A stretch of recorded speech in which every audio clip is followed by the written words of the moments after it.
অস্তিত্বটাই বিলীন করে দিয়েছে। তার মার্কা ছিল কেসি, নাম জানেন? নিজেকে বিশিষ্ট শিল্পপতি বলে, অথচ সকালে তার সাথে বের হবেন, রাত 12টা পর্যন্ত সে থাকবে, এক গ্লাস পানি পর্যন্ত খাবে না। এই সিদ্দিকুল আলম সিদ্দিক, সে আমার জীবন নষ্ট করে দিয়েছে। আমি 2023 সালে যখন আহসান আদিলুর রহমান আদিলের বয়স, এমপির বয়স ছিল 3.5 বছর, তখন আমি মুর্তজা ইনস্টিটিউটে 13,700 টাকা খরচ করে সমস্ত জাতীয় পার্টির উপজেলা পৌর কমিটির লিডারদেরকে আমি মুর্তজা ইনস্টিটিউটে আহ্বান জানাই। জেলা জাতীয় পার্টির সেক্রেটারি সাজ্জাদ পারভেজকে ওখানে আমন্ত্রণ জানানো হয়। আমন্ত্রণ জানানোর পরে,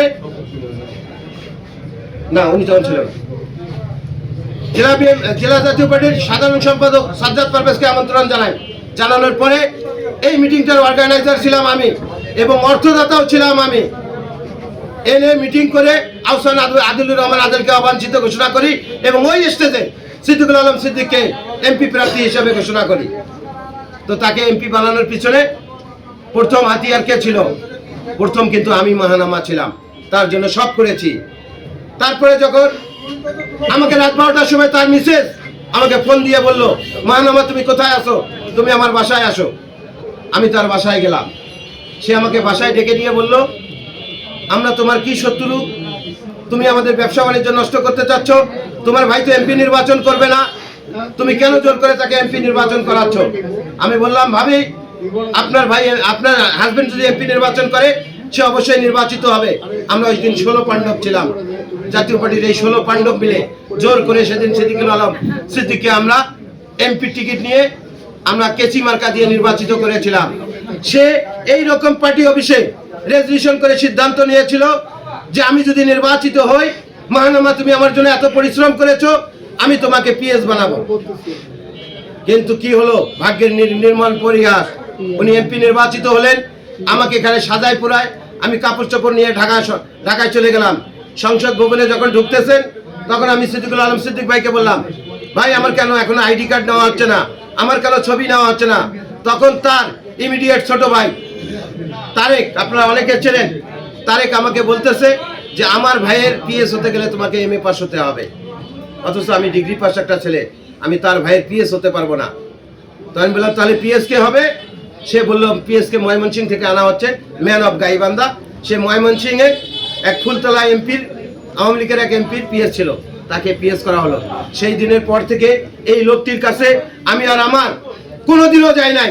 এই লোকটির জন্য আমার মিসেস রহিমা আক্তার তিথি আজকে নাই, দুনিয়ায় নাই, 3 বছর আগে মারা গেছে। ওই সিদ্দিকের জন্য 9 ঘন্টা জেলে ছিল আমার ওয়াইফকে, ওই বেবি 9 ঘন্টা জেলে রেখেছিল ভাইরা আমার। এই লোকটি একবারও দেখতে যায়নি আমার মিসেসকে। এই লোকের নির্বাচন আজকে যারা জাতীয় পার্টির নেতা করবে, আমরা যদি জাতীয় পার্টির পূর্বীন কোন নেতা হয়ে থাকি, জয়নাল সাহেব এবং আমি আছি সবচেয়ে পূর্বীন এই জাতীয় পার্টির নেতা। 1986 সালে জাতীয় পার্টির জন্ম হয়েছে, অথচ আমি 1989 সাল থেকে জাতীয় পার্টি করি। আমরা সবচেয়ে পূর্বীন। আজকে জাতীয় পার্টির যে নেতা কর্মীরা নাঙ্গলের ভোট করতেছেন, আপনাদের লজ্জা হওয়া দরকার। ওই সিদ্দিকুল আলম সিদ্দিক আপনাদেরকে টিস্যুর মতো ব্যবহার করে নির্বাচিত হওয়ার পরে আবার ফেলাই দিবে। তবে আমি জানি বাংলাদেশের ইতিহাসে তথা সৈয়দপুর কিশোরগঞ্জের নীলফামারী চালের ইতিহাসে একটি লোক যখন একবার এমপি হয়েছে, দ্বিতীয়বার তাকে আর সৈয়দপুর কিশোরগঞ্জের মানুষ এমপি করে নাই। এই আশাবাদ রাখবেন আপনারা, সিদ্দিকুল আলম সিদ্দিক এমপি হবে না, হবে না, হবে না। সৈয়দপুর কিশোরগঞ্জে যদি কেউ এমপি হয় তো আব্দুল গফুর সরকার এমপি হবে এবং আমরা আপসীর নেত্রীর কথা শুনেছি, ওনার জেল জুলুমের কথা শুনেছি, আজকে উনি দুনিয়া ছেড়ে চলে গেছেন। আমরা শহীদ প্রেসিডেন্ট জিয়া রহমান বাংলাদেশের একজন আদর্শ প্রেসিডেন্ট ছিল, ওনার মতো সৎ প্রেসিডেন্ট বাংলাদেশের বুকে দ্বিতীয়টা জন্মগ্রহণ করে নাই। সেই সৎ প্রেসিডেন্ট সাহেব একজন উত্তরসূরি রেখে গিয়েছেন, যে উত্তরসূরি গত রাত্রে যখন আমাকে গফুর চাচা যে কোনো মাধ্যমে আমার কাছে মেসেজ দিল, বাবা তুমি কি বিএনপিতে যোগদান করতে চাও? আমি কিন্তু আজ থেকে 4 দিন আগে আমার ওবায়দুল ভাই আছে, আমি এই পার্টি অফিসে এসে আমি আমার কাঁঠাল মার্কা নিয়ে আপনাদের কাছে দোয়া চেয়েছিলাম এবং আমি সেই দিনে বলেছিলাম আমার বিএনপি করার ইচ্ছা ছিল, আমার বিএনপি করার ইচ্ছা আছে, আমি বিএনপি করতে চাই। সেই দিন বলে গেছি, আল্লাহর নির্মল কি পরিহাস, আজকে আপনাদের আগামী দিনের সুযোগ্য প্রধানমন্ত্রী শহীদ প্রেসিডেন্ট জিয়া রহমানের সুযোগ্য সন্তান, তার হাতে হাত রেখে আমি বিএনপিতে যোগদান করেছি এবং ওই স্টেজে আমি শপথ নিয়েছি যতক্ষণ পর্যন্ত অ্যাডভোকেট গবাইদুল সাহেবকে অধ্যক্ষ আব্দুল গফুর সাহেবকে আমরা এমপি নির্বাচিত করতে পারবো না, ততক্ষণ পর্যন্ত এই ময়দান থেকে ঘরে ফিরবো না। আপনাদের কাছে আমি অনুরোধ করব, আমি বিএনপির কেউ না, কিন্তু এখন আমি বিএনপির সদস্য, আমার বলার অধিকার আছে, আমার করার অধিকার আছে, এই অধিকারটুকু আমাকে কিন্তু দিতে হবে। একটি দলের রাজনৈতিক দলের একটি দলের মার্কা পেতে গেলে 40-50 লক্ষ টাকা লাগে, আমাকে কিন্তু এই মার্কাটা এমনি দেওয়া হয়েছিল, নট এ সিঙ্গেল মানি, একটি টাকাও নেওয়া হয়নি আমার থেকে, আমাকে একটা মার্কা দিয়েছিল। আমার ওই পরিমাণ অর্থ নাই বিধায় আমি নির্বাচনে এই বৈতরণী পার করতে পারবো না। আমি দেখলাম যে অধ্যক্ষ আব্দুল গফুর সরকারের সৈয়দপুর কিশোরগঞ্জের যে পপুলারিটি আছে, সে দেখতে শুনতেও যেমন সুন্দর, আমার মনে হয় তার মনটাও এরকম সুন্দর।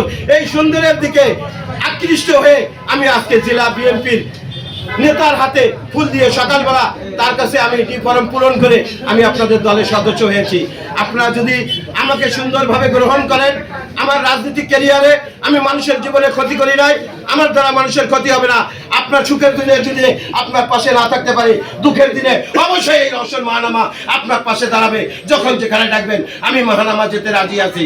তাই আপনাদের কাছে আমি অনুরোধ করব, আমার মনের মধ্যে কিন্তু অনেক কষ্ট আছে চাচা।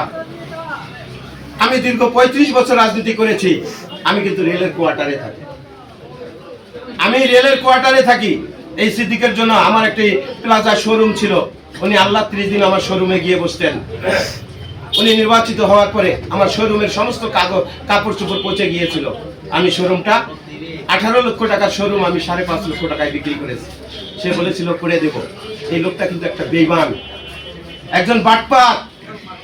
আজকে আমি যখন বিএনপিতে যোগদান করি, ওই স্টেজেই আমাকে একজন বলতেছিল ফোন করে, আমি কিন্তু জানাইছি ওনাদেরকে, আমাকে বলতেছিল বাবা তুমি ঘরের ছেলে ঘরে ফিরে আসো, তুমি আবার লাঙ্গলে যোগ দাও, তোমার যত টাকা খরচ হয়েছে, তোমার 5 লক্ষ টাকা খরচ হয়েছে, আমি তোমাকে 5 লক্ষ টাকা দিয়ে দেবো, তুমি ওই স্টেজ থেকে নামো। আমি বললাম ট্রেন ছেড়ে চলে গেছে, এই ট্রেন আর থামবে না, এই ট্রেন এখন চলমান হয়ে গেছে, এই ট্রেনের কাজ এখন বিএনপির ধানের শীষকে জেতানো, অতএব আমি স্টেজ থেকে নামতে পারবো। একজন প্রধানমন্ত্রী, আগামীর প্রধানমন্ত্রী, সে আমার হাত ধরেছে, আমার সাথে কিন্তু 1 মিনিট সামথিং কথাও বলেছে। তো এই আদর্শকে মনে ধারণ করে সারা জীবন থাকতে চাই, যতদিন আল্লাহ আমাকে হায়াত রাখছে। আপনাদের দোয়া থাকলে আমি ততদিন এই বিএনপি করব এবং বিএনপির জন্য আমি আমার জীবন যৌবন সব দিতে রাজি আছি। তাই আমি আমার আর বক্তব্য